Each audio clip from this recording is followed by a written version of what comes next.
Kita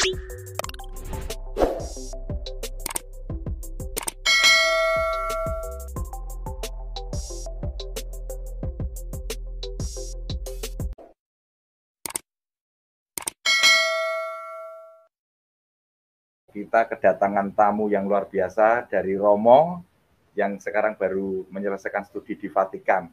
Selamat sore Romo, berkah dalam Romo. Ya, selamat sore, berkat dalam untuk semuanya. Ya. Amin. Ini luar biasa Romo, buat Romo kita. Oke, sekarang kita langsung ke materi. Mohon izin Romo, biar narsum sebentar Romo untuk menyampaikan. Silakan Pak Ivan. Monggo Pak Ivan. Ya, terima kasih. Salam sejahtera untuk kita semua. Shalom. Kita kembali lagi dalam seri sejarah gereja. Di sini kita membuat spot-spot tahun-tahun yang memiliki pengaruh yang cukup dalam perkembangan gereja. Kita mulai dengan tahun 711. Kita masuk awal abad ke-8. Tahun 711, di situ pasukan Saracen atau Ismailites sudah mulai menginvasi Spanyol. Kita ketahui Spanyol dalam hal ini Saragossa adalah tempat pewartaan Injil oleh Rasul Yakobus. Tahun 7 ya siap. Screen-nya nggak ada Pak Ivan. Coba screen-nya Pak Ivan. Dinaikkan dulu Pak Ivan. Ini nggak ada Sabar, di ya. website, minta tolong screen-nya. Oh ya, tiba-tiba dia terpental rupanya tadi. Iya, sebentar. Oke, sebentar Ibu Bapak dan rekan-rekan sebentar.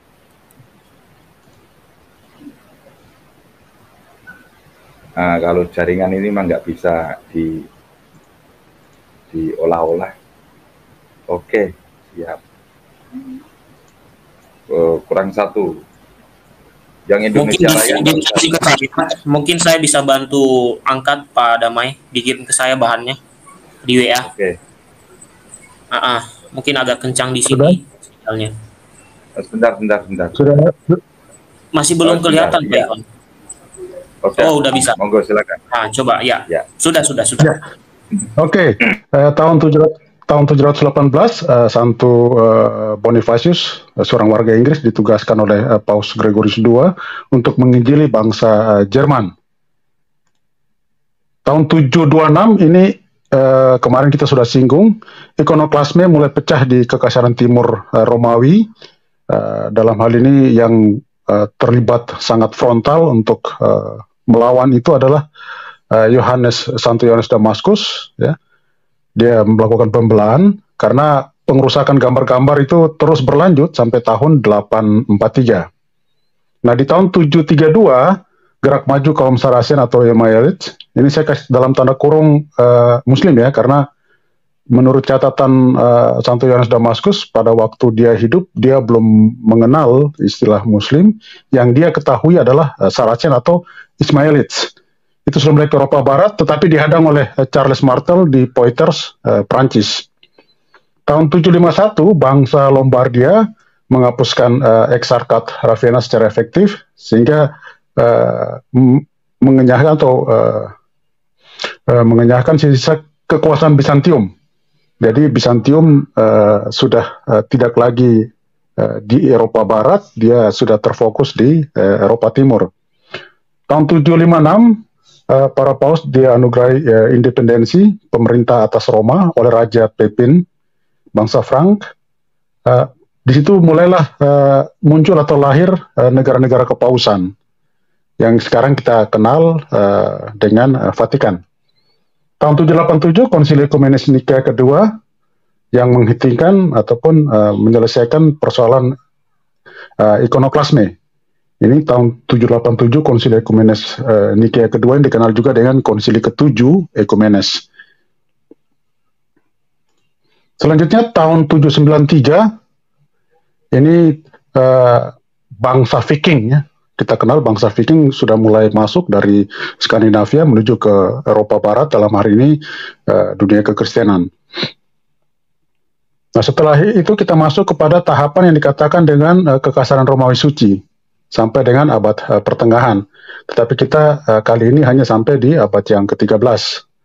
Jadi kekaisaran Romawi Suci ini adalah kekaisaran yang dulunya adalah Romawi Barat. Dia sekarang sudah terpisah menjadi kekaisaran yang dikatakan sebagai kekaisaran Romawi Suci yang berbeda dengan kekaisaran Romawi Timur yang ada di Bizantium pada waktu itu. 25 Desember tahun 800, nah ini dimulai dengan Raja Karel Agung, bangsa Frank, yang kita kenal Prancis lah, dimahkotai sebagai Kaisar Romawi Suci oleh Paus Leo III di Basilika Santo Petrus. Tahun 829, Ansgarius memulai karya misi di Swedia dan Stockholm. Jadi setelah tadi bangsa Viking Skandinavia, nah kemudian ada karya misi dari gereja ke daerah-daerah Skandinavia, dalam hal ini Swedia. Tahun 863, Santo Kiril dan Santo Methodius diutus Patriark Konstantinopel untuk menginjili bangsa-bangsa Slavia. Mereka menerjemahkan Alkitab ke dalam bahasa Slavia atau dikatakan Slavonika. Sehingga kalau kita pernah dengar ada tudingan-tudingan Alkitab tidak pernah diterjemahkan, Alkitab hanya dikuasai oleh elit-elit ataupun pihak hierarki, ternyata di 863 ini ada Alkitab yang sudah diterjemahkan ke dalam bahasa-bahasa Slovakia atau dikatakan Slavonika. Tahun 869 sampai 870 ini Konsili Ekumenis Konstantinopel keempat. Nah, di sini dia menurunkan Patriark Photios dari Konstantinopel, ya. Walaupun kemudian nanti belakangan setelah ini mungkin dikatakan sebagai skisma-skisma kecil ya, tapi setelah itu masih bertugas, dia diambil alih oleh Photius. Nah, konsili ini untuk mengembalikan Santo Ignatius kepada posisinya sebagai patriark.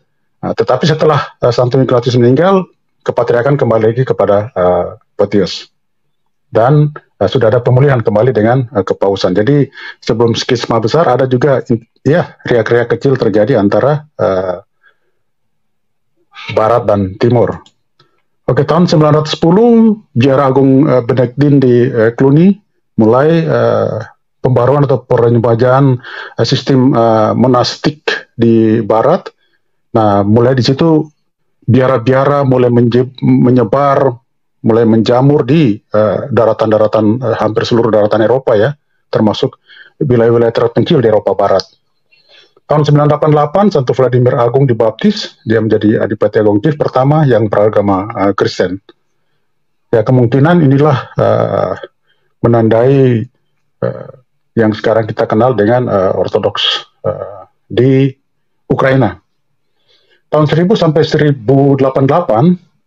ini ada bidah atau heresi ya, yang kemarin sudah disinggung, Berengarius, di mana ajarannya itu dia menolak tentang transubstansiasi dan kehadiran yang sungguh-sungguh dari Kristus dalam Ekaristi Kudus. Artinya apa? Bahwa bidah ini menolak apa yang sudah menjadi iman rasuli, iman apostolik, di mana transubstansiasi atau konsekrasi roti dan anggur yang benar-benar setelah dikonsekrasi berubah menjadi tubuh dan darah dalam rupa hosti dan anggur, itu merupakan iman yang apostolik, tetapi bidah ini mengajarkan sebaliknya. Dan ini sudah dikutuk. Artinya apa? Kita sebagai umat Katolik juga harus memperhatikan ini. Di mana jangan sampai, karena belakangan ini sudah mulai marak juga ya, beberapa waktu lalu saya sempat coba browsing, rupanya ada juga gereja yang non-apostolik tetapi sudah mulai menggunakan istilah komuni suci. Nah, ini hati-hati. Kita saudara-saudara yang Katolik awam jangan sampai terjebak di sini. Karena biarpun bagaimana yang namanya imam, itulah mereka yang memiliki kuasa imamat untuk melakukan konsekrasi ataupun transubstansiasi tersebut. Tahun 1012 Bukhardus dan Worms mulai merampungkan 20 jilid dekretum dari hukum kanon. Jadi hukum kanon yang berlaku bagi gereja, nah ini sudah mulai difinalkan. Tahun 16 Juli tahun 1054, nah inilah kita mulai di sini yang namanya disebut sebagai skisma besar, ya, skisma permanen antara gereja timur dan barat. Di situ ada perpecahan liturgis, linguistik, politis, itu semuanya sangat kompleks. Tetapi itulah tanggal atau tahun yang menandai keterpisahan kita antara barat dan gereja timur, dalam hal ini Konstantinopel. Walaupun ada beberapa gereja yang juga di wilayah timur yang tetap masih satu kesatuan dengan uskup Roma, tetapi dia berada di wilayah timur, misalnya seperti tadi sudah disinggung, Ortodoks Ukraina, kemudian juga Maronit Libanon, dan beberapa lainnya. Tetapi inilah tahun di mana kita mengalami skisma.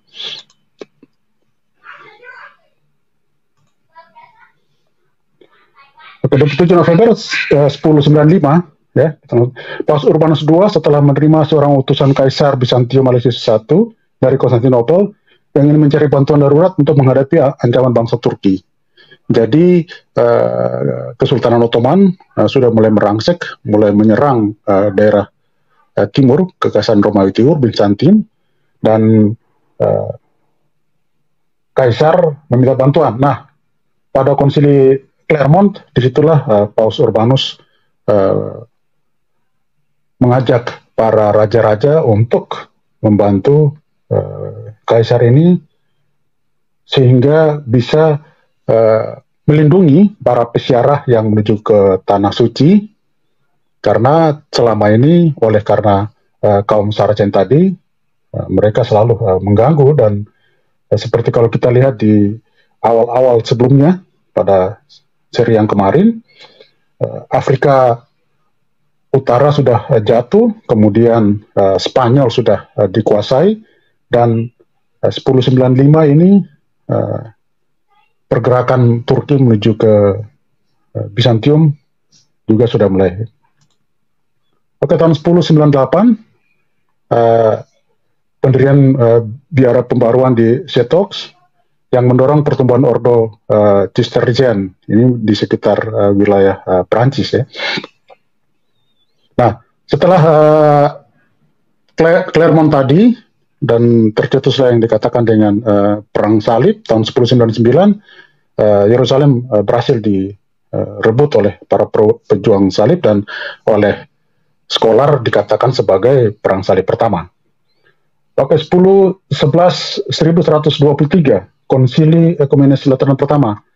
Ini antara lain membahas tentang hak-hak gereja Katolik dan hak-hak Kaisar Romawi Suci sehubungan dengan pengangkatan uskup. Artinya memang di sini mau memisahkan bahwa negara ataupun kerajaan tidak turut terlibat dalam konteks pengangkatan uskup. Biarlah itu menjadi domain gereja.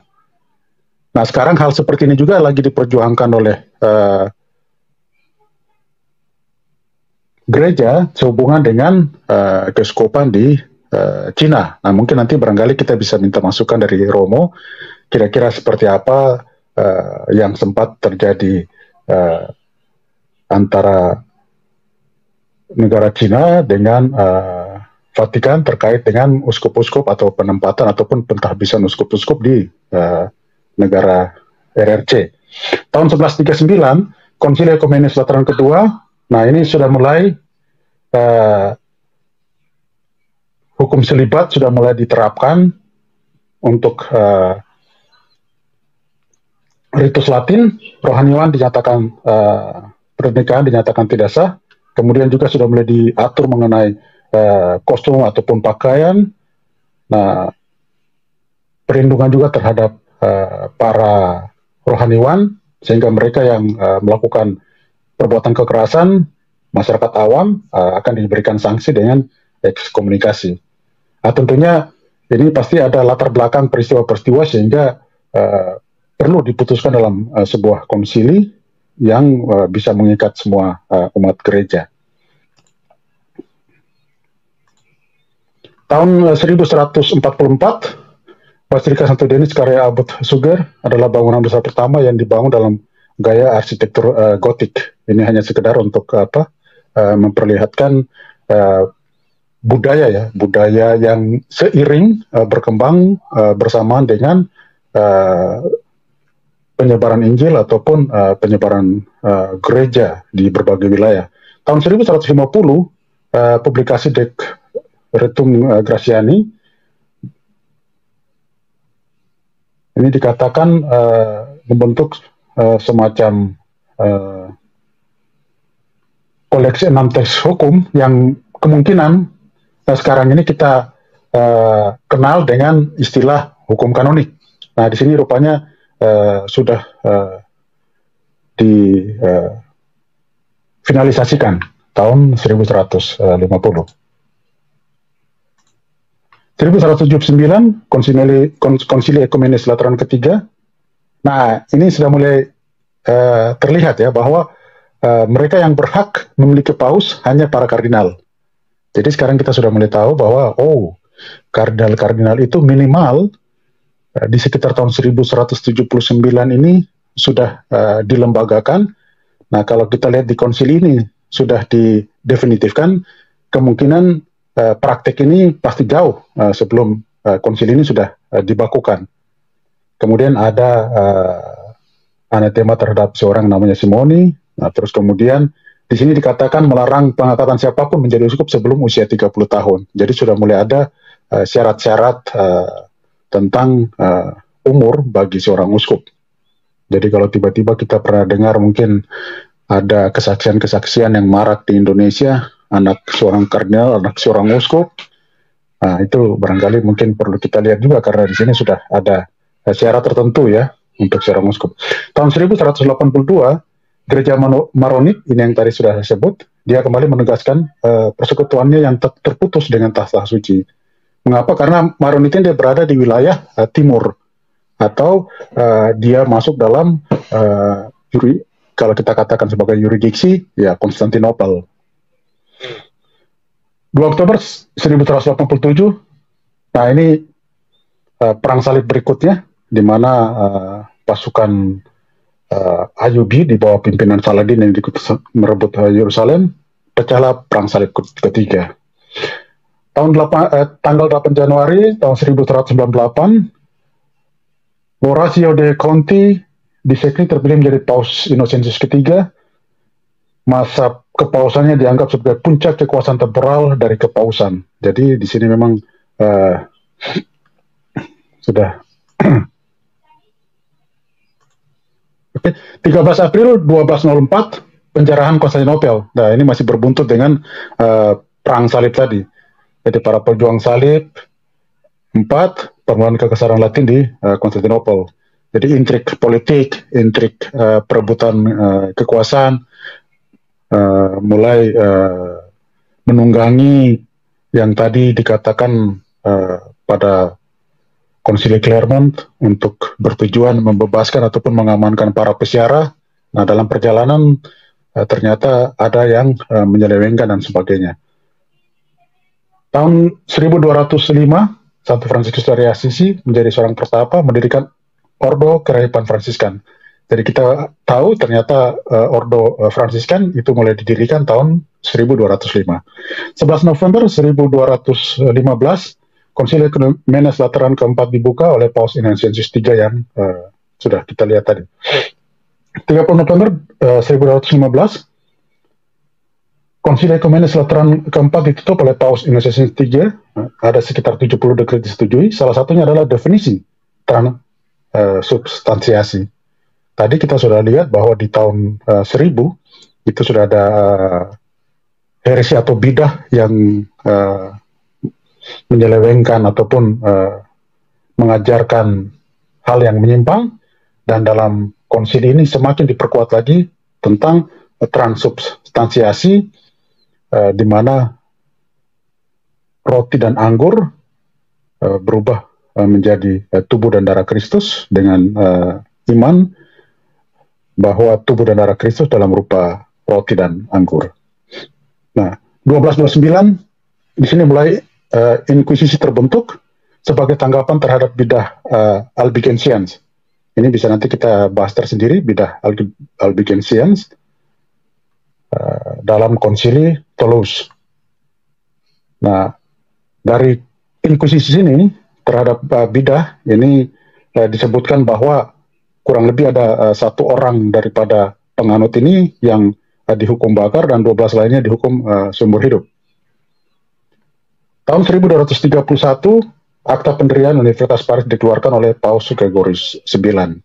Nah, ini mulai terlihat bagaimana peran gereja dalam pendidikan ya.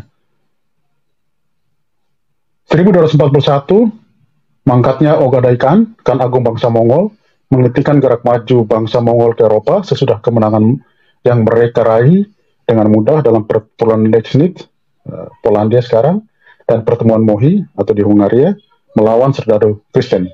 Jadi pada waktu bersamaan dengan invasi Saracen tadi, Mongol juga kita ketahui Kublai Khan Genghis Khan itu juga mereka merambat hampir 2/3 dunia. Dan mangkatnya Ogadai Khan inilah yang menghentikan gerak Mongol untuk menguasai seluruh daratan Eropa.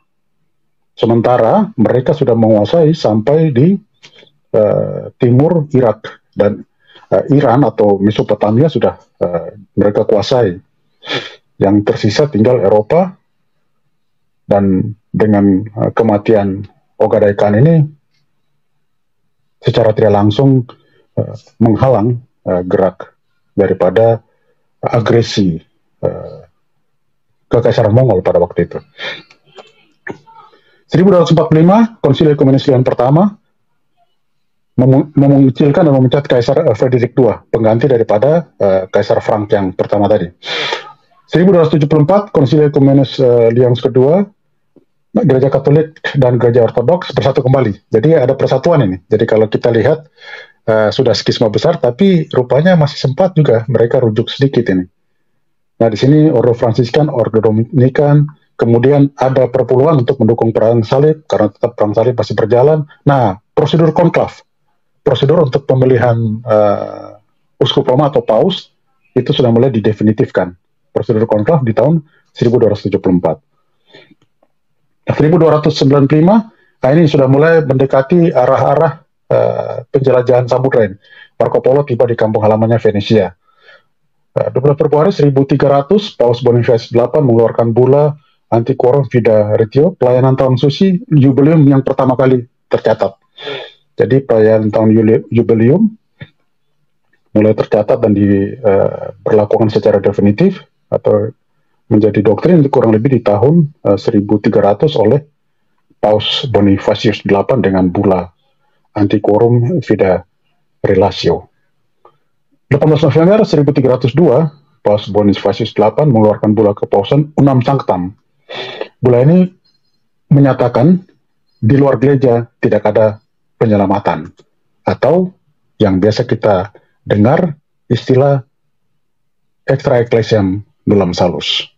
Artinya apa? Bulanya tadi itu secara definitif dikeluarkan untuk menegaskan lagi dogma yang sudah diimani oleh gereja sejak zaman Kristen perdana. Jadi yang sering pernah kita bahas-bahas itu tentang apakah di luar gereja ada keselamatan, atau biasa kita dengar keselamatan hanya ada di dalam gereja, atau di luar gereja tidak ada keselamatan. Nah, itu adalah dogma yang memang bukan lagi sekedar doktrin, tetapi itu sudah menjadi dogma setelah bula ini dikeluarkan oleh Paus Bonifacius VIII. 1305, pengaruh Prancis mengakibatkan Paus pindah dari Roma ke Avignon. Mungkin kita sampai di sini karena kita sudah masuk ke abad 14, sementara tadi kita pembahasannya sampai abad 13 ya, Bro Erik? Iya, Pak Ivan, siap. Oke. Sementara tahun-tahun pentingnya dalam sejarah gereja, mungkin ada yang terlewati, tentunya kita juga minta masukan dari saudara-saudara sekalian, mungkin dari Roma ada masukan-masukan, sehingga kita bisa semakin merapikan atau melengkapi tahun-tahun ataupun kejadian-kejadian dalam rangkaian sejarah yang tentunya akan kita update terus, sehingga bisa menjadi dokumen yang bisa juga membantu dari sisi edukasi mereka yang ingin mengetahui perkembangan ataupun sejarah perjalanan gereja. Oke, sementara demikian, kembalikan. Ya, terima kasih Pak Ivan selaku Pak Ketua Tim. Ibu Bapak dan rekan-rekan nanti akan ditambahkan oleh Romo. Tapi ini sebelum nanti Romo memberikan statement, oh Romo terpental ternyata ini.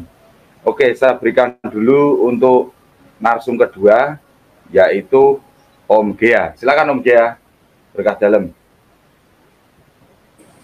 Baik, silakan Om. Terima kasih. Ya, terima kasih Pak Damai. Oke, ini sampai abad ke-13 ya? Ya Om, ya. Oke, saya lebih fokus kepada skisma ya. Saya lebih fokus pada skisma karena saya siapkan bahan-bahannya dan yang saya punya bahannya adalah tentang skisma timur ya. Oke, saya akan share screen dan saya akan bahas tentang skisma. Tetapi sebelum saya bahas, saya mau memberitahukan kepada saudaraku, apapun yang dibahas dalam sejarah itu bukan tujuannya untuk memecah belah, tapi untuk menunjukkan sejarah. Ya, namanya juga sejarah, ya harus kita luruskan, harus kita cerita apa adanya. Kalau tidak diceritakan apa adanya, siapa lagi yang membuka sejarah itu selain kita? Suatu waktu ada orang yang menyeleweng, kan bahaya untuk kita ya. Sejarah diselewengkan itu bahaya. Maka dari itu kalau nanti sejarah tentang skisma ini diangkat, jangan sampai ada orang yang kepanasan ya, karena ini memang kita harus bicara apa adanya. Baik, saya share screen pada Mai, tolong dibantu supaya diangkat. Saya tunggu Om. Belum ada Om. Oke, sudah? Ya. Oke. Oke, baik. Mungkin data ini Bapak Ibu bisa temukan juga di internet, tetapi nanti ada bagian buku juga yang pernah saya bahas saat itu di channel DGS Official. Saya pernah bahas soal ini terkait dengan apa namanya? Saya kok lupa ya, filioque. Oke. Jadi nanti Bapak-bapak bisa datang ke DGS Official, lihat tentang pembahasan filioque. Karena akhir dari cerita ini adalah tentang pertentangan terkait filioque yang sampai saat ini menjadi suatu perbedaan yang belum bisa dikatakan belum terselesaikan antara gereja Katolik dan gereja Ortodoks. Dalam hal ini lebih saya menunjuk kepada Ortodoks Rusia. Karena apa? Kalau kita menyaksikan video-video di YouTube Ortodoks Rusia itu selalu berseberangan dengan ajaran Katolik dalam beberapa hal. Ya, dalam beberapa hal ya, itu perlu dicatat.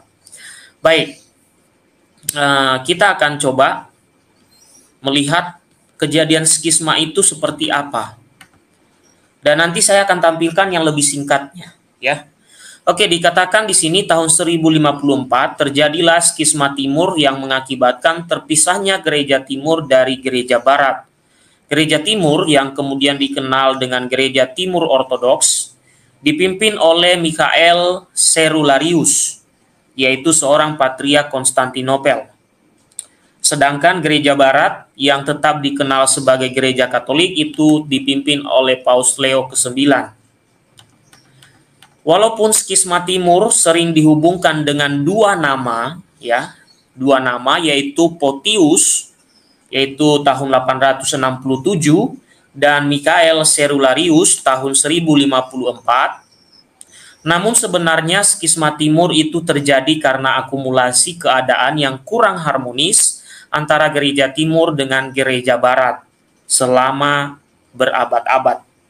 Jadi kalau kita lihat kejadian-kejadian akumulasi itu kumpulan dari kejadian-kejadian sebelumnya di mana terjadi ketidakharmonisan sehingga puncaknya terjadi ketika kasus Photius dan juga kasus Michael Cerularius, dan lebih berpuncak lagi ketika Konsili Toledo, ya, Konsili Toledo yang dilakukan oleh gereja Katolik Roma untuk melawan semi-Arianisme yang dikenal dengan permasalahan yang selalu diangkat, yaitu filioque. Dan tentang filioque saya tidak bahas di sini, datanglah ke DGS official, di situ ada. Ketik aja di situ filioque, lalu ketik nama channelnya, nanti keluar. Baik, saya lanjutkan. Jadi permasalahan skisma ini bukan hal yang sebentar saja. Maksudnya kejadiannya itu tiba-tiba dalam sehari atau dalam seminggu terjadinya, bukan. Ada permasalahan termasuk yang diceritakan Pak Ivan tadi, ya, terjadi perampasan-perampasan, terjadi saling balas-membalas antara satu sama lain, dan saya kira yang terjadi itu, saya tidak mengatakan bahwa Katolik Roma benar atau juga Katolik atau juga Ortodoks benar dalam hal itu, karena keduanya saling membalas, ya. Tapi itu adalah bukan puncak yang membuat pemisahan atau terpisahnya Ortodoks dan Katolik. Nah, selalu dikaitkan dua orang ini. Nah, nanti kita lihat masalahnya dua orang ini apa sebenarnya, ya. Baik, saya akan lanjutkan. Dikatakan seperti ini. Setelah Konsili Kalsedon tahun 451, terbentuklah 5 patriarkat atau keuskupan, ya, yaitu Roma, Konstantinopel, Alexandria, Antioquia, dan Yerusalem. Meskipun sebelumnya sudah terbentuk pusat-pusat kekristenan ini, 5 pusat ini. Tetapi secara dalam suatu konsili, ya, maka terbentuklah kelompok-kelompok ini karena ada yang menyetujui hasil Konsili Kalsedon, ada yang tidak, ya. Itu nanti pembahasan lain, saya tidak bahas secara detail soal itu. Namun kemudian, ya, Patriark Konstantinopel, ya, Patriarkat Konstantinopel itu berkembang sangat kuat karena dukungan dari Kaisar Konstantinopel, ya. Maka terjadi semacam gerakan untuk membuat saingan terhadap tahta suci di Roma. Jadi dalam konteks ini ada upaya, ya, ada upaya untuk secara politik Konstantinopel ingin sama dengan Roma, ya, di mana dalam konteks itu dulu Paus itu dipandang sebagai primus inter pares, ya, primus inter pares atau primat, ya, primatnya diakui sebagai pemimpin para rasul, ya. Paus itu sebagai pemimpin para rasul yang meneruskan tugas dari Rasul Petrus, ya, atau bahasa sederhananya itu ketua dari para rasul yang dipilih oleh Tuhan. Nah, karena persaingan itu dan semangatnya bukan semangat kerohanian, persaingan yang dilakukan oleh Konstantinopel, tetapi semangat politis, sehingga di dalamnya kaisar ikut campur, ya. Namun kemudian, ya, Paus itu mengkritisi soal itu, ya, mengkritisi soal bagaimana Kaisar Konstantinopel ikut ambil bagian di dalam hal rohani, ya. Maka Paus tidak menyetujui hal ini. Lalu dia juga tidak menyetujui gerakan yang bernama Erastianis, ya, yang menyerahkan hal-hal ketuhanan kepada kaisar. Jadi itu ditolak oleh Paus melihat situasi yang dilakukan oleh Kaisar Konstantinopel. Kemudian sebelum kejadian dua orang yang saya sebutkan tadi yang menjadi puncak dari skisma itu, dan selalu nama-nama mereka ini selalu dibawa-bawa. Kemudian ada juga nanti kemudian ada wakil dari kepausan yang datang, yaitu yang saya sebutkan tadi, Michael Cerularius itu mewakili Paus yang datang ke Konstantinopel. Nah, dikatakan sebelum kejadian puncak dengan Pius, ya dengan di zaman Photius dan zaman Cerularius itu telah terjadi yang namanya skisma-skisma sebelumnya, ya, walaupun itu bisa diselesaikan masalahnya, bisa kasusnya itu bisa diselesaikan, ya. Tapi supaya Bapak-bapak tidak bingung skisma itu apa sih? Skisma itu terpisah, keterpisahan, ya. Oke. Kemudian kasus Photius, ya, kita mulai kupas kasusnya Photius. Apa sih, kenapa dia selalu disangkut pautkan dengan skisma? Photius ini, ya, dia mempunyai masalah pribadi dengan Paus, ya. Dia mempunyai masalah pribadi dengan Paus, sehingga kemudian muncul kebencian-kebencian selanjutnya. Nah, dikatakan di situ Photius itu menjadi uskup Konstantinopel setelah uskup sebelumnya yang bernama Ignatius itu diturunkan secara paksa oleh pihak kerajaan karena Ignatius itu menolak memberikan komuni kepada seorang bupati, ya, yang diketahui secara umum telah melakukan perkawinan sesama saudara. Jadi di dalam Konstantinopel itu, ya Bapak Ibu, diceritakan bahwa Photius itu sebelumnya adalah dia sebagai seorang uskup, ya, di Konstantinopel yang diangkat, ya, karena sebelumnya yang namanya Ignatius itu diturunkan secara paksa oleh kerajaan. Karena Ignatius ini tidak tunduk kepada peraturan yang dibuat oleh kaisar, apalagi tidak memberikan komuni kepada bupati yang diketahui oleh khalayak bahwa bupati ini telah melakukan perkawinan dengan saudara kandung. Nah, dari kasus ini, ya, tentu saja Paus tidak membela Photius dalam hal ini. Apalagi kaisar yang menurunkan secara paksa Ignatius tidak akan didukung. Paus itu mendukung, ya, Ignatius, ya. Dikatakan kasusnya, menyelesaikan kasusnya seperti ini. Baik Ignatius dan Photius, ya, membawa kasus ini kepada Paus Nikolaus pertama, ya, Nikolas pertama, dan Paus, ya, memenangkan Ignatius. Jadi memang dalam iman Kristiani Katolik itu tidak diperbolehkan menikahi saudara kandung, apalagi memberi komuni. Ya, ini adalah ada suatu keanehan bahwa diizinkan perkawinan sesama saudara. Maka Paus pasti dia tidak mendukung Photius dalam hal itu, yang menjadi uskup karena diangkat oleh kaisar, dan uskup yang sah yaitu Ignatius itu diturunkan secara paksa. Karena Ignatius itu menjalankan ajaran yang sesungguhnya, ya, memang tidak boleh memberi komuni kepada orang yang melakukan perbuatan dosa, yaitu menikahi saudara kandung. Kemudian mulai dari situlah Photius ini, ya, uskup yang diangkat ini oleh kaisar, itu dia menyimpan suatu dendam, ya, menyimpan suatu dendam kepada Paus, dan dia sangat sentimen dengan Paus, ya, dapat dikatakan dia anti, ya, anti dengan Paus. Dan ini berkepanjangan nantinya Bapak Ibu. Kenapa kita bisa lihat bahwa dia sentimen ini dia bawa terus? Kenapa?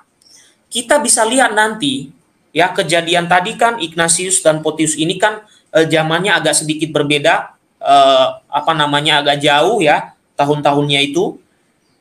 Nanti di waktu di daerah Spanyol itu ada semi-arianisme, ada penggunaan filioque. Nanti Photius ini dia menggunakan kesempatan untuk menuduh Katolik sebagai orang yang mengubah ajaran konsili, yaitu tiga konsili terutama, yaitu tentang pengajaran tentang filioque. Ini yang disinggung nanti oleh Photius setelah bertahun-tahun kejadian di mana dia diangkat sebagai sebagai uskup. Dan perlu Anda tahu Bapak Ibu, Photius ini bukan seorang yang menjadi biarawan. Photius ini seorang awam, ya. Nanti saya tampilkan versi pendeknya, ada pembahasannya, ya. Photius ini adalah seorang awam, ya. Jadi dia tidak mengenyam pendidikan imam. Nah, ini aneh, ya. Jadi karena ada pengaruh kaisar, awam itu diangkat jadi uskup. Nah, ini aneh ini, ya. Nah, ini berkepanjangan masalah ini. Photius ini nanti membawa-bawa ketika ada sesuatu yang dia lihat ada kesempatan untuk menyerang Katolik, dia serang. Ya, dia menyampaikan itu gereja barat itu sesat. Itu gereja barat itu mengajarkan yang tidak benar. Nah, itu. Kemudian, ya, selanjutnya, selain masalah Photius ini, ya, selalu dikaitkan juga dengan Cerularius, ya, Mikhael Cerularius yang menjadi wakil paus yang datang ke Konstantinopel. Mudah-mudahan saya tidak salah, ya. Oke. Nah, ini nanti tentang Filioque ini alasan pemisahan diri, ya, pada akhirnya. Dan sampai sekarang dibawa-bawa itu kalau kita bicara dengan mereka. Kemudian sama seperti Cerularius, ya, juga menganggap bahwa gereja barat telah salah dengan menggunakan roti tak beragi sebagai hosti dalam perayaan Ekaristi. Oke, Mikhael Cerularius ini adalah juga bukan dari pihak gereja Katolik Roma, tapi beliau adalah uskup di Konstantinopel. Saya tadi di awal salah sebut. Ya, dia adalah seorang uskup di Konstantinopel dan dia juga mencari kesalahan-kesalahan dari gereja Katolik Roma yang seperti saya katakan tadi sebagai kumpulan dari masalah-masalah sebelumnya. Nah, salah satu yang dia permasalahkan adalah tentang penggunaan roti tak beragi sebagai hosti dalam perayaan Ekaristi. Makanya sampai sekarang gereja ortodoks itu menggunakan roti beragi. Nah, nanti itu bisa kita bahas permasalahannya seperti apa. Tapi ini fokus di sini dulu. Nah, yang satu mempermasalahkan Filioque, yang satu mempermasalahkan tentang roti tak beragi. Nah, selanjutnya secara objektif dapat dilihat bahwa apa yang dianggap sebagai alasan pemisahan diri bukanlah merupakan permasalahan doktrin. Tentang beberapa hal ajaran yang dipermasalahkan oleh gereja-gereja timur, yaitu tentang infalibilitas paus, Bunda Maria dikandung tidak bernoda, purgatorium, filioque atau penghembusan Roh Kudus melalui putra, ya. Mereka pun dapat mengacu kepada ajaran para bapak gereja mereka sendiri yang sebenarnya juga sejalan dengan pengajaran gereja barat atau gereja Katolik Roma. Nah, maka yang diharapkan adalah dari tulisan yang dibuat oleh Katolisitas ini, semoga di kemudian hari dan ada beberapa dari gereja ortodoks yang sudah bergabung dengan gereja Katolik Roma yang menyebut diri gereja Katolik Timur. Nah, di dalam data yang dibuat oleh Katolisitas ini dikatakan ada 22 gereja timur yang bergabung dalam kesatuan penuh dengan gereja Roma. Dan di jalapress.com di situ saya juga pernah mengupas tentang beberapa gereja Katolik Timur itu. Nanti Bapak Ibu silakan dibuka jalapress.com, tulis aja di situ gereja timur atau gereja timur Ukraina, Italo Albania misalnya. Nanti akan keluar penjelasan di situ. Kemudian di sini saya sebenarnya mencantumkan buku sejarah. Nah, sebelum saya membahas sedikit, saya beritahu bahwa data yang saya baca ini dari Katolisitas, saya ambil karena saya kira lebih singkat, lebih mudah dipahami. Tetapi kalau kita membuka buku sejarah itu lebih berat, ya. Buku sejarahnya yang saya baca adalah buku ini. Tapi ada gambar kopi Bapak Ibu, karena saya juga mengajak Bapak Ibu minum kopi karena membahas sejarah itu agak berat, ya. Kalau Bapak Ibu mau mengenal lebih jauh soal yang saya bahas tadi, boleh membeli buku ini. Ya, hitung-hitung juga dukung para pastor menulis banyak buku sejarah. Ya, ini bukunya ditulis oleh profesor kita, ahli sejarah gereja, Romo Edi Kristianto. Baik, saya hanya membahas sedikit saja terkait buku yang ini, karena mirip isinya dengan yang disampaikan. Nah, ini kopinya. Jangan lupa ngopi supaya kita mendengarkannya santai. Oke, saya coba mengutip bagian tertentu saja, dan saya nanti gunakan ini supaya untuk memancing Bapak Ibu untuk membeli buku ini. Saya tunjukkan di bagian awal buku ini. Ini saya foto karena kalau disingkat buku ini agak susah disingkat, karena menurut saya Romo sudah menyingkat sekali, ya. Oke, nah. Seperti yang disampaikan oleh tadi Pak Ivan, saya tidak menyinggung ke situ, saya lebih fokus ke konflik Ignatius versus Photius tadi. Saya sudah jelaskan, ya, saya tidak ulang lagi. Ini ada di bab 9 buku sejarah yang saya tunjukkan tadi. Kemudian selain nanti kasus Photius, ya, ya ini, ya, diceritakan di sini secara detail. Dan lebih singkat tadi yang dimuat oleh Katolisitas. Jadi ini diceritakan tadi, saya ulangi lagi, ya, Photius itu adalah seorang awam, bukan seorang imam, ya. Dia diangkat menjadi uskup karena hubungan darah dengan kaisar. Ignatius adalah uskup yang sebenarnya, tapi Ignatius itu menolak memberikan komuni kepada seorang bupati, di sini disebut namanya Caesar Barda, yang menikahi saudaranya. Jadi Ignatius tidak mau memberi komuni. Lalu Kaisar marah, maka dia menurunkan Ignatius, mengangkat Photius, padahal Photius adalah seorang awam. Bahkan dikatakan, ya, itu sesuatu yang kurang pantas, ya. Itu kurang pantas. Nah, di sini diceritakan lebih detail di buku sejarah ini, ya. Dikatakan di sini, ya, karena ia masih awam, maka dalam waktu 5 hari ia memperoleh semua tahbisan. Nah, coba bayangkan. Hanya dalam waktu 5 hari dia menjadi diakon, menjadi imam, menjadi uskup. Ya kan? Ya. Jadi kalau mau jadi waktu itu kalau menjadi uskup, ya, kejadiannya di Konstantinopel ini, kalau kamu dekat sama kaisar, kamu akan cepat. Tetapi kepausan tidak mendukung itu. Ya, makanya tadi Photius ini sampai mungkin sampai dia meninggal, sampai sekarang diwarisi oleh saudara-saudara kita Ortodoks, selalu mempermasalahkan filioque yang sudah saya bahas di Degias Official. Oke, saya lanjutkan. Ya, secara singkat saja supaya tidak terlalu berat, karena ini isi bukunya berat. Oke, nah ini tadi yang saya bilang, Paus Nikolaus pertama itu dia tidak mau mendukung Photius, ya, tidak mau mendukung sinode yang dilakukan oleh kaisar yang mendukung Photius, karena itu dianggap sebagai sesuatu yang salah. Karena hanya Ignatius lah Batrik atau uskup Konstantinopel yang diakui. Kemudian di buku ini diperjelas lagi ada kasus Bulgaria, ya. Jadi begini, kasus Bulgaria itu sebaiknya saya tampilkan share screen yang pendek saja, Pak Damai, supaya lebih cepat. Sebentar ya, saya tampilkan yang pendek saja. Ini berat sekali untuk menjelaskan ini.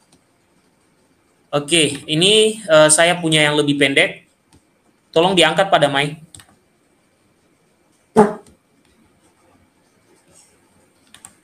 Halo Pak Damai. Ya, oke.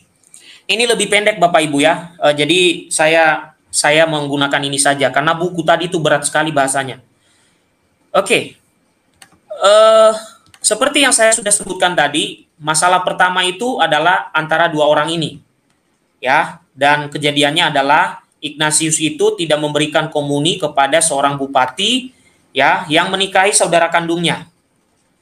Lalu Paus itu mendukung, ya, Paus Nikolaus mendukung Ignatius, sehingga muncul kebencian dalam diri Photius. Kemudian kasus Bulgaria, ya, ini saya singkat ya dari buku tadi.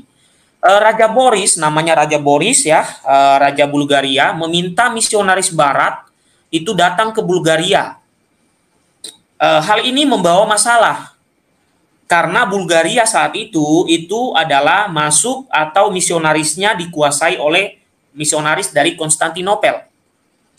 Nah, akibat dari Raja Boris ini mengajak misionaris dari Katolik, akhirnya dia dibaptis, ya. Raja Boris dibaptis, ya, sehingga membawa masalah, ya. Kenapa membawa masalah? Raja Boris ini tadinya dia penganut atau dia lebih ke Konstantinopel, ya. Jadi dia ini raja ini kalau zaman dahulu kan kalau dia ini kerjasama atau dia lebih dekat dengan keuskupan mana, ya dia harus tunduk, harus percaya di situ. Tetapi di sini keanehan Raja Boris ini adalah dia memanggil misionaris Barat, padahal dia dibaptis di dalam gereja Konstantinopel atau Bizantin. Nah, hal ini menimbulkan masalah baru.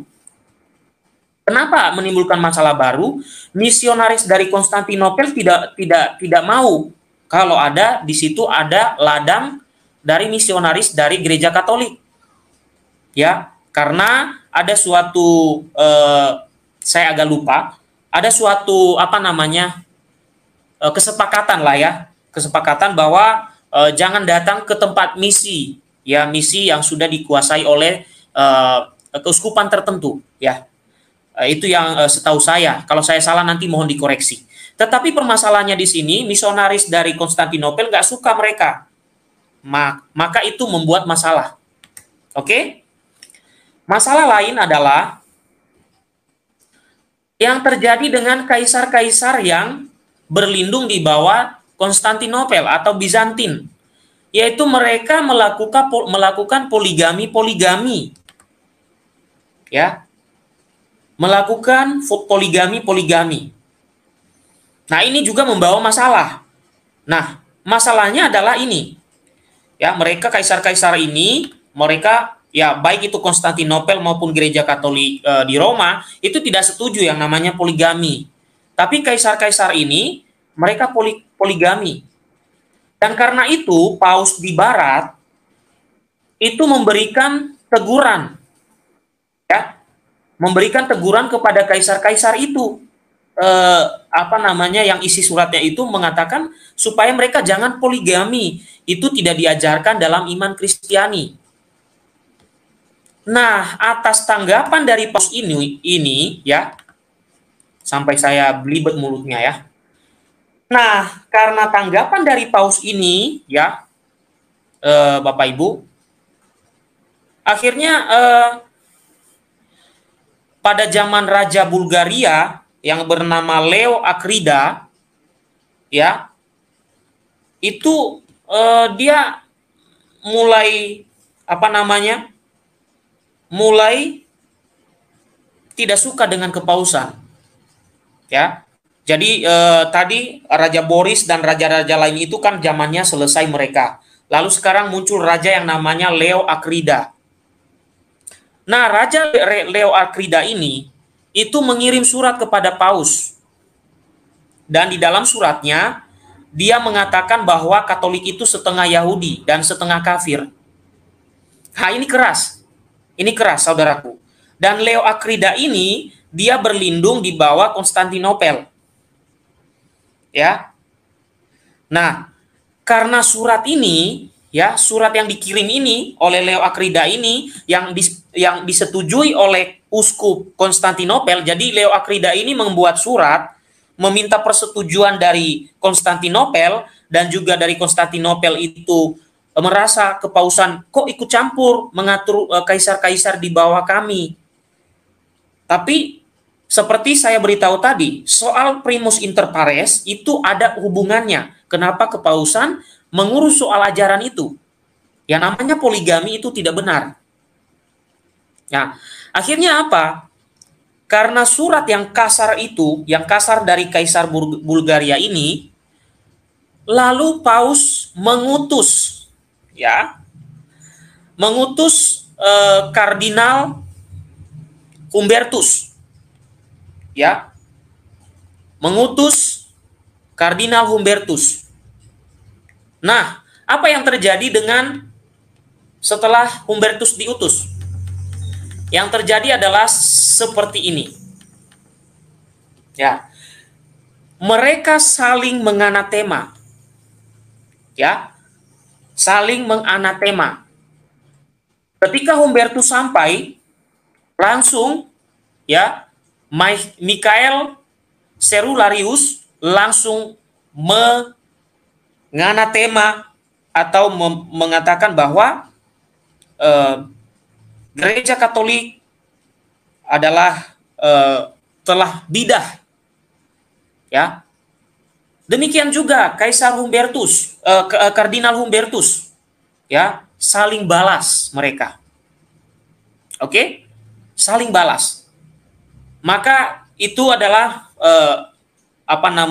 yang namanya permulaan kemunculan itu, ya, kemunculan skisma itu. Masih banyak kisah-kisah yang lebih panjang. Nah, kemudian hal ini diperparah lagi. Diperparahnya itu masalah filioque. Filioque. Nah, mengapa masalah filioque ini muncul? Ya. Gereja Katolik saat itu, ya, dalam suatu konsili yang disebut Konsili Toledo, ya, itu menyatakan, ya, mendukung tentang kesatuan hakikat Trinitas. Ya, Gereja Katolik itu melawan semi-arianisme yang mengatakan bahwa Yesus itu adalah lebih rendah daripada Allah Bapa. Lebih rendah daripada Allah Bapa. Ya. Oke. Ketika Gereja Katolik mengambil keputusan ini, itu sedang carut-marut masalah-masalah tadi. Belum ada penyelesaian. Jadi seperti masalah itu bertubi-tubi dan tidak selesai. Malah tadi, ya, Paus yang mengutus Kardinal Humbertus itu diceritakan bahwa tidak lama setelah dia mengutus itu sudah meninggal beliau, Paus itu. Ya.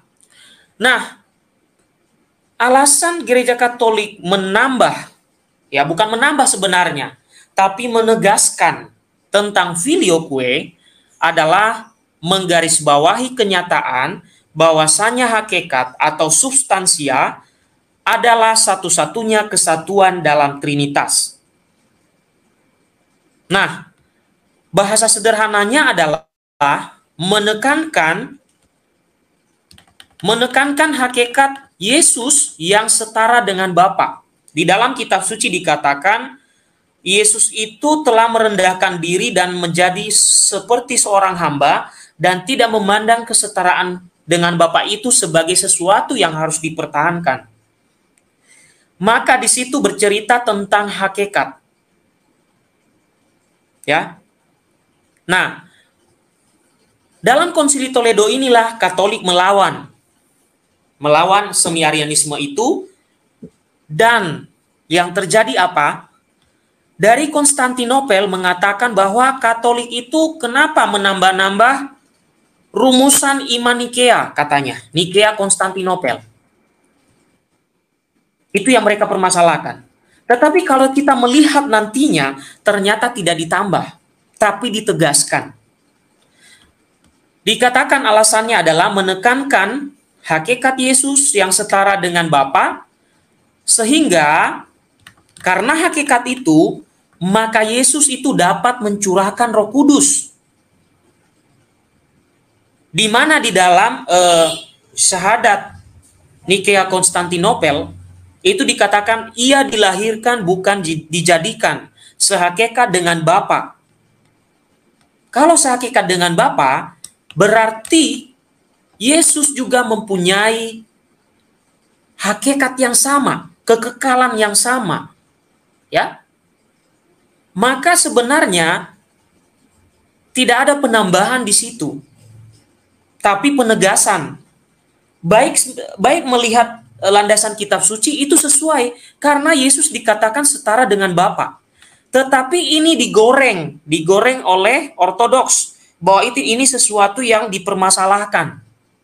Apa yang mereka permasalahkan? Di dalam konteks yang saya katakan di sini ortodoks Rusia itu mendukung Arianisme. Ya. Atau ortodoks yang mengatakan Katolik itu menambahkan filioque itu salah. Itu sebenarnya dengan kata lain, mereka itu mendukung Arianisme yang mengatakan Yesus itu tidak setara dengan Bapa. Maka perlu dipertanyakan sebenarnya kalau mereka permasalahkan filioque itu. Pertanyaannya, benarkah Yesus tidak setara dengan Bapa? Kalau mereka mengatakan setara, berarti penegasannya adalah bahwa kesetaraan dengan Bapa itu berarti Yesus mempunyai apa yang dimiliki Bapa. Meskipun harus diakui bahwa Bapa dan Yesus, ketika Yesus memberikan sesuatu itu tidak pernah terpisah dari kesatuannya sebagai bagian dari Tritunggal. Nah, kalau dalam video ortodoks Rusia, ya kebetulan yang saya lihat video mereka itu ortodoks Rusia yang sering mempermasalahkan, maka saya buat judul di situ, mereka mendukung Arianisme. Kenapa? Asumsi saya adalah kalau mereka mengatakan Yesus tidak bisa menghembuskan Roh Kudus, maka itu artinya Yesus tidak setara dengan Bapa. Ya, maka dia tidak bisa.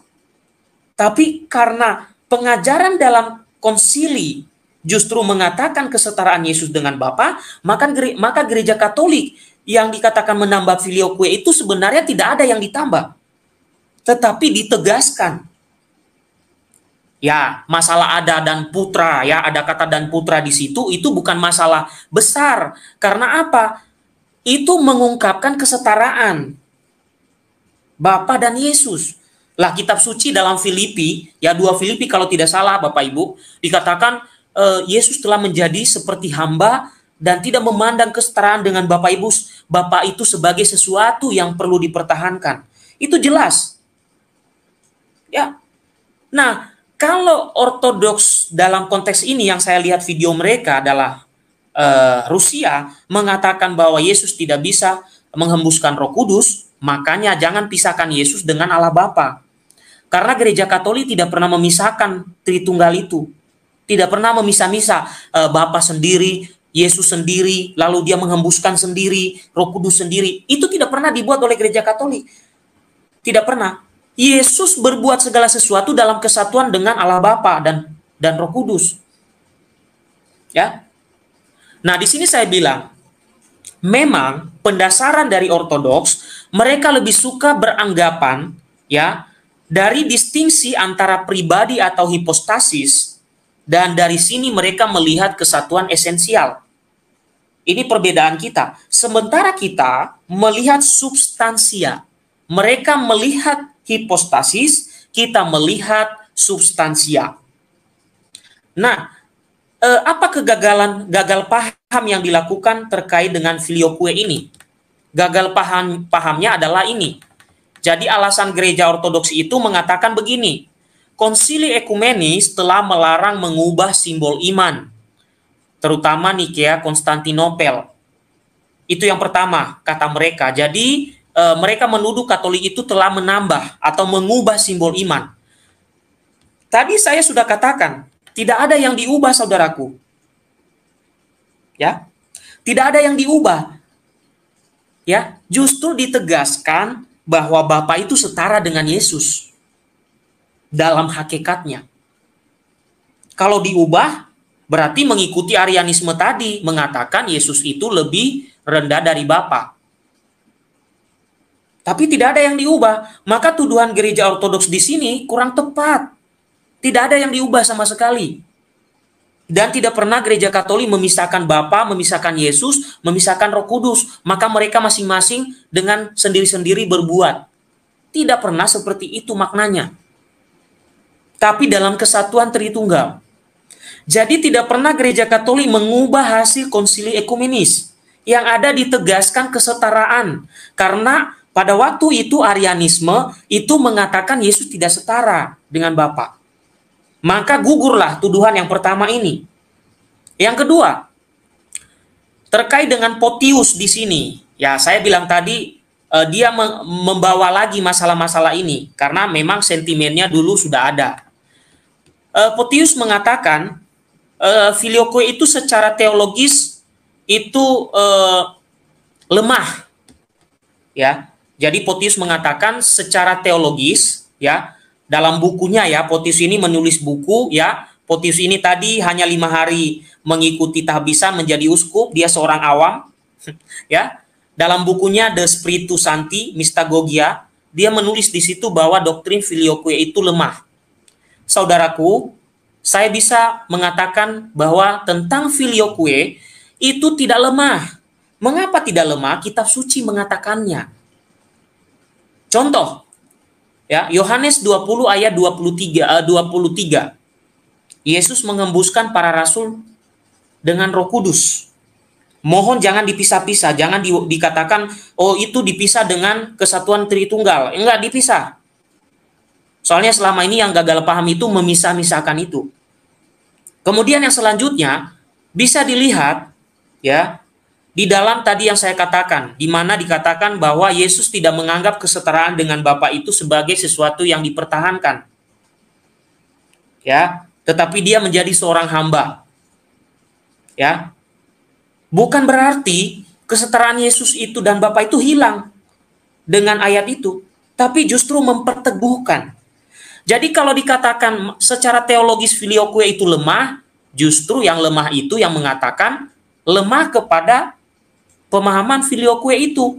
Karena kalau dia katakan lemah, berarti kalau seandainya Arianisme mengatakan Yesus tidak setara dengan Bapa, berarti orang yang menuduh ini harusnya mengikuti Arianisme. Ya. Oke, saya lanjutkan, tinggal sedikit lagi. Nah, jadi menurut mereka seperti ini. Menurut mereka, Ortodoks, doktrin filioque itu seolah Roh Kudus berasal dari Putra daripada dari Bapa. Nah, ini gagal paham yang saya katakan tadi. Mereka itu pisah-pisah, potong-potong ajaran, sehingga mereka salah paham menuduh kita. Ya, menurut mereka itu doktrin filioque itu seolah-olah ya, Roh Kudus itu berasal dari Putra daripada dari Bapa. Lah kita tidak pernah memisahkan kesatuan Allah Tritunggal itu. Bagaimana mereka bisa mengatakan seperti itu? Ya. Bagaimana bisa mereka mengatakan seperti itu? Ini sudah 100% gagal paham. Bahkan mereka ada yang menuduh itu seolah-olah memperlemah kemahakuasaan Bapa. Lah, di dalam Katolik tidak pernah dipotong-potong tentang Tritunggal. Itu satu kesatuan, saudaraku. Bapa, Putra, dan Roh Kudus. Tidak pernah dikatakan, oh ini yang lebih kuat, ini yang lebih lemah. Lah, mereka sendiri yang ngarang-ngarang tentang kita. Nah, pendeknya, ya Bapak Ibu, pendeknya, menurut mereka, doktrin yang berbau teologis dan filosofis itu menyuramkan realitas Allah. Nah, ini juga salah. Ya, masa tidak boleh ada filosofis, teologis dalam membahas tentang ketuhanan? Ya karena memang sih landasan mereka dalam memahami tadi kan hipostasis, kita substansia. Ya, nah di sini saya katakan ini alasan yang dibuat-buat dan malah bisa mengindikasikan bahwa mereka mendukung Arius. Makanya di judul tadi saya katakan, mereka itu mendukung Arius kalau mereka tetap bertahan dalam pemahaman mereka. Ya. Sampai di situ dulu pada Mai Kasih, saya hanya menyinggung soal skisma ini saja. Terima kasih. Waduh. Hatiku madar diduksel. Aduh, penjelasannya Om dia membuat deg-deg. ternyata seperti itu ya yang terjadi skismanya ya. Silakan Bapak Pembina, monggo Bapak Pembina. Pak Pembina, mic-nya Pak Pembina. Lu Pak Suto. Aduh Pak Ivan. Halo. Ya silakan. Jadi ya saya hanya pengen nyelipkan aja nih.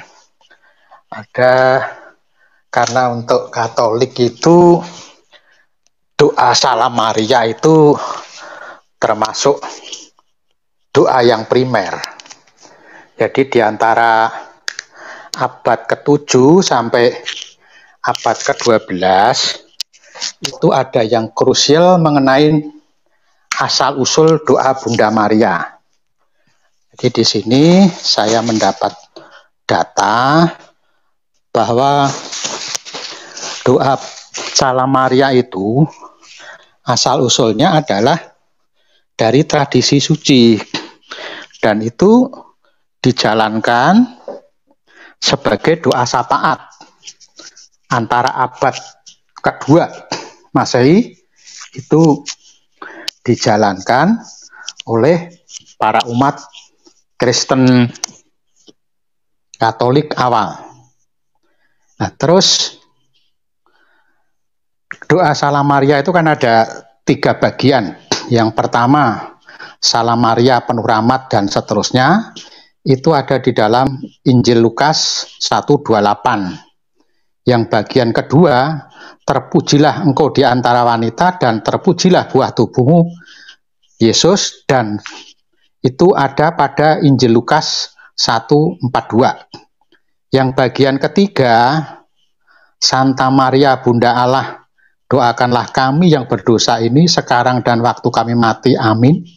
Nah, ini tidak ada di dalam Alkitab, tapi ini perlu dijelaskan. Ternyata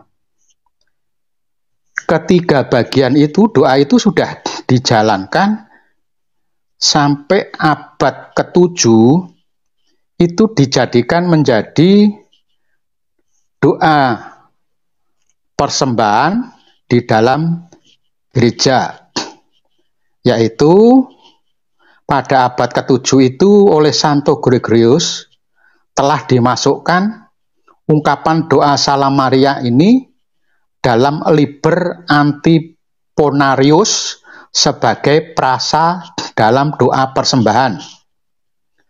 Dalam teks misa minggu keempat masa Advent.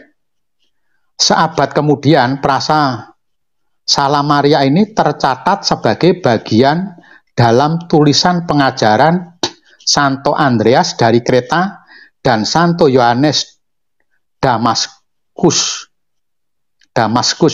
pada abad ke-8. Nah, namun demikian, doa Salam Maria sebagai rumusan doa deposi belum jelas ditemukan sebelum tahun 1050. Ternyata pada tahun 1030 telah ditemukan dua manuskrip di Anglo-Saxon British Museum, yaitu satu-satunya berasal menunjukkan bahwa kata Salam Maria, terpujilah engkau di antara wanita dan terpujilah buah tubuhmu, itu tertulis berulang-ulang pada manuskrip tersebut. Sebuah doa penghormatan kepada Bunda Maria. 150 tahun berikutnya, pada tahun 1184, Uskup Agung Canterbury, Abbot Baldwin, menulis terhadap salam dari malaikat ini, yang dengan kita setiap hari menyapa sang perawan yang terberkati dengan deposi demikian, kita menjadikan terpujilah buah tubuhmu pada manuskrip yang telah ditemukan tersebut. Jadi kalau kita ada yang menanyakan doa Salam Maria itu memang asal-usulnya dari tradisi suci. Setelah ditemukan manuskrip, barulah oleh Bapak Uskup Canterbury, yaitu Abbot Baldwin, ditulis secara lengkap menjadi doa yang kita kenal sampai saat ini. Namun dari pihak kepausan, doa Salam Maria ini kemudian dikenal sebagai doa yang umum, didoakan oleh para orang kudus atau Santo Santa seperti Santo Albert, Santo Louis, Santo Francis, dan Santa Margaret, dan Santo Dominik. Dan doa di biara-biara sebagai doa ungkapan pertobatan. Doa ini umum diulangin sampai puluhan kali, diantaranya antara 50 kali sampai bahkan 150 kali. Untuk mengikuti pola pengulangan doa. Kudus, kudus, kudus, yang terus diulangi tanpa putus di hadapan tahta Allah yang maha tinggi. Di zaman Santo Louis dan doa Salam Maria berakhir dengan terpujilah buah tubuhmu Yesus. Itu umumnya dikenal dari abad ke-15 menurut anjuran dari Bapak Suci Paus Urbanus ke-14 pada tahun 1261 dan Paus Yohanes ke-22 pada tahun 1316 sampai dengan 1344. Teks doa Salam Maria ini seperti yang kita ketahui sekarang ini tercatat sebagai bagian depan salah satu karya dari Girolamo Savonarola di tahun 1495. Jadi saya menyampaikan bahwa doa Salam Maria itu setiap ada pergejolakan gereja Katolik selalu ada keajaiban atau mujizat seperti yang kemarin waktu peperangan ini di antara Turki dan gereja Lepanto. Di situ Maria menampakkan pada keajaiban. Begitu juga pada abad 8 sampai tahun 1050 ada pergolakan antara Imperium Roma dan Gereja Katolik. Manuskrip Santa Maria, Bunda Santa Maria ditemukan 2 manuskrip. Jadi kita menjadi umat Katolik tidak perlu gumun, tidak perlu kaget, dan ojo dumeh. Jadi perjalanan dari tradisi suci itu memang memerlukan waktu. Kalau dari abad 2 sampai 1030 itu hampir 800 tahun baru ditemukan manuskripnya. Jadi percayalah bahwa yang diyakini oleh Gereja Katolik mengenai tradisi suci dan magisterium itu jelas baik adanya.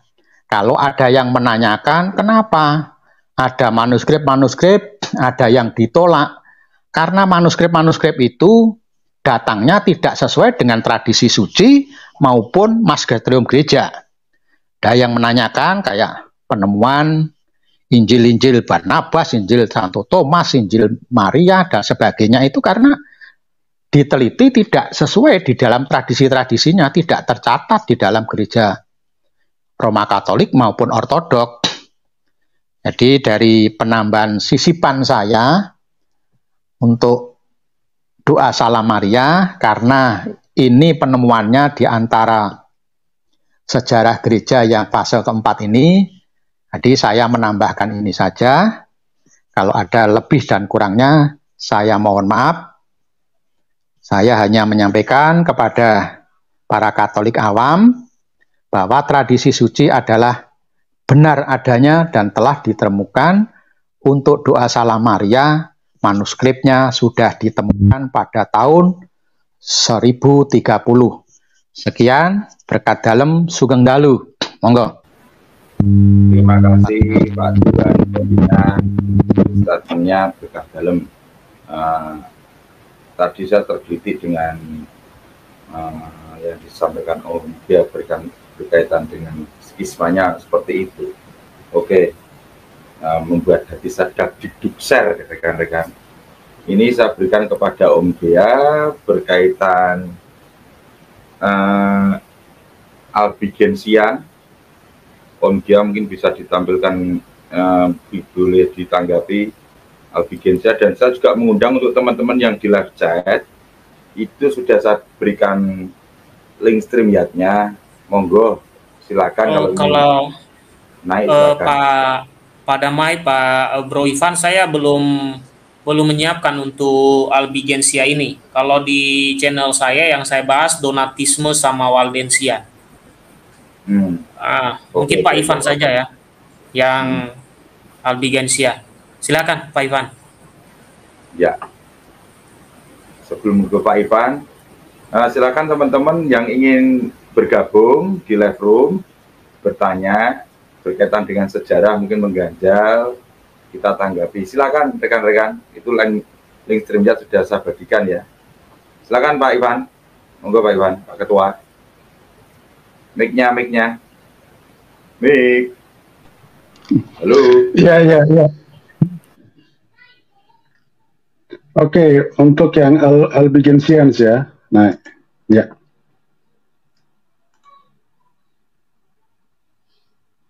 Ya.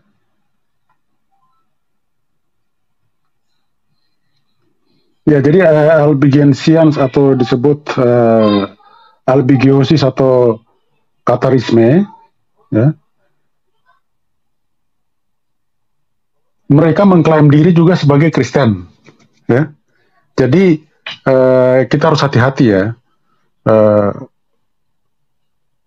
Sejarah gereja juga banyak dipenuhi dengan para heresi atau bid'ah yang menyebut diri atau mengklaim diri sebagai Kristen, tetapi ternyata pengajarannya adalah bid'ah atau dikatakan sebagai heresi. Nah, Albigensians ini dikatakan bahwa sangatlah menyimpang dari ajaran Kristiani karena mereka tidak mempercayai adanya satu Tuhan pencipta dan pengatur segalanya, tetapi mereka mempercayai ada dua Tuhan, yaitu yang satu baik, yang keduanya jahat. Jadi ada Allah baik, ada Allah jahat. Nah, Allah jahat itu yang dibilang sebagai iblis.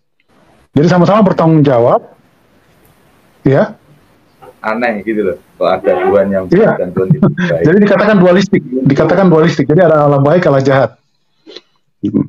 Nah, dengan prinsip ini mereka percaya bahwa segala yang berupa material dunia, termasuk yang ada pada manusia, yaitu tubuh manusia, adalah hasil pekerjaan iblis dan sepenuhnya adalah jahat. Nah, maka manusia yang merupakan separuh ciptaan Tuhan dan separuh ciptaan iblis, ini pengajarannya mereka, perlu untuk diselamatkan. Nah, sumber keselamatan ini bukanlah penjelmaan Tuhan Yesus ke dalam dunia melalui kurban salibnya, tetapi pembebasan jiwa dari tubuh. Nah, maka bagi para Albigensians ini, Kristus bukanlah Tuhan, tapi juga bukan manusia, tetapi semacam malaikat yang mengambil tempat sementara dalam tubuh manusia, dan sengsara dan wafatnya hanyalah ilusi. Nah, kalau kita mendengar penggalan ini, saya kira kita sudah mulai terbayang-bayang ya. Ada beberapa pengajaran agama-agama tertentu yang mengajarkan bahwa Yesus Kristus adalah malaikat. Iya kan? Nah, terus kemudian ada juga yang mengajarkan bahwa Yesus Kristus tidak disalibkan. Nah, rupanya kemungkinan asal-usulnya seperti ini, pendekatan-pendekatannya itu. Jadi seolah wafatnya hanyalah ilusi. Nah, konsekuensi dari ajaran sesat ini sangat merusak karena ada kurang lebih ada 5 poin. Nah, konsep keselamatan bagi mereka adalah pembebasan dari tubuh, bukan penghapusan dosa oleh jasa Kristus dan anugerah hidup ilahi di dalamnya. Jadi karena pembebasannya itu adalah bukan karunia keselamatan, tetapi pembebasan tubuh. Nah, akibatnya apa? Mereka membenci perkawinan. Karena dengan perkawinan tentunya akan tercipta manusia baru atau tubuh yang baru. sementara mereka meyakini tubuh manusia itu karya iblis. Nah, mereka mendukung homoseksual atau ya mungkin LGBT lah. Jadi kalau kita katakan mereka yang perkawinan sejenis, ya kemungkinan mereka terilhami oleh si Albigensians ini. Mereka membenci kehamilan, wanita yang mengandung dianggap sebagai seorang yang dirasuki iblis. Karena tadi tubuh dianggap adalah ciptaan iblis. Nah, oleh karena itu mereka mendorong tindakan bunuh diri. Karena dengan tindakan bunuh diri, menyebabkan seseorang terlepas dari tubuh.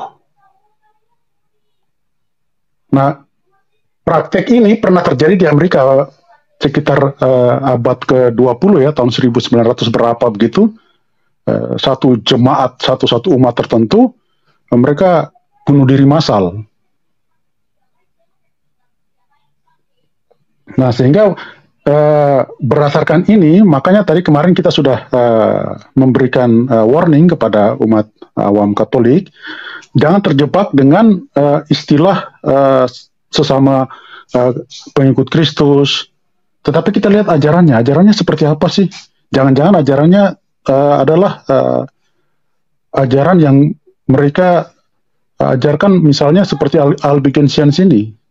Atau mungkin jangan sampai ada pengajaran-pengajaran yang merupakan paham-paham sesat bidah heresi yang sudah dikutuk oleh gereja sepanjang sejarah. Nah, ini harus diperhatikan juga, gitu. Sementara begitu, Pak Erik.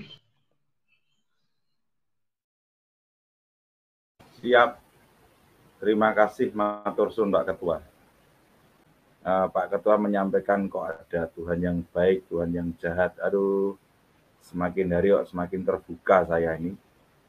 Begitu pembedahan satu demi satu, teranglah semuanya itu.